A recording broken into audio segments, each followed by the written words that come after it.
మీరు మీ అబ్బాయిని చివరిసారిగా ఎప్పుడు ఎక్కడ చూశారు? 20 రోజుల కింద ఇంట్లోనే కలిసి అన్నం తిన్నాం. ఎందుకు కనపడకుండా పోయాడనుకుంటున్నారు? ఎవరన్నా భయపెట్టారా? గిట్టని వాళ్ళున్నారా?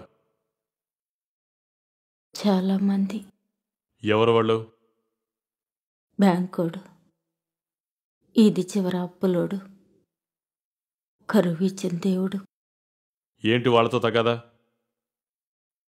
డబ్బులు ఎంత? 2 లక్షలు అయ్యి ఉండొచ్చు.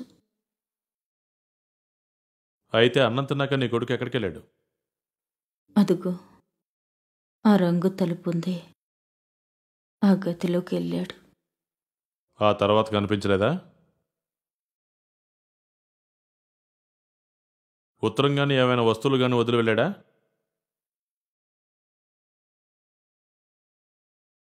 వదిలాడు ప్రాణాల్ని.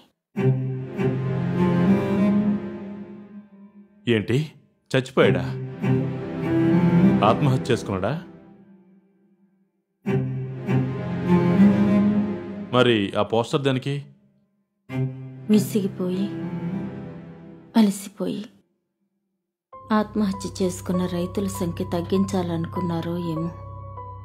పోలీసులు కేసు రాయనన్నారు. అది రాయకపోతే రైతుకు వచ్చే నష్టపరిహారం ఇవ్వరు. అది రాకపోతే అప్పులోళ్ళ బాధలు తీరవు. ఇలాగైనా అందరికీ తెలిసి ఏదో ఒకరోజు పోలీసులు కేసు రాస్తారేమోనని. నీకు తిరగడం కష్టమైతే నీ భర్తనైనా మా దగ్గరికి పంపించుండొచ్చు కదా. వాళ్ళలాగే ఆయన కూడా కనపడకుండా పోయి చాలా రోజులైంది.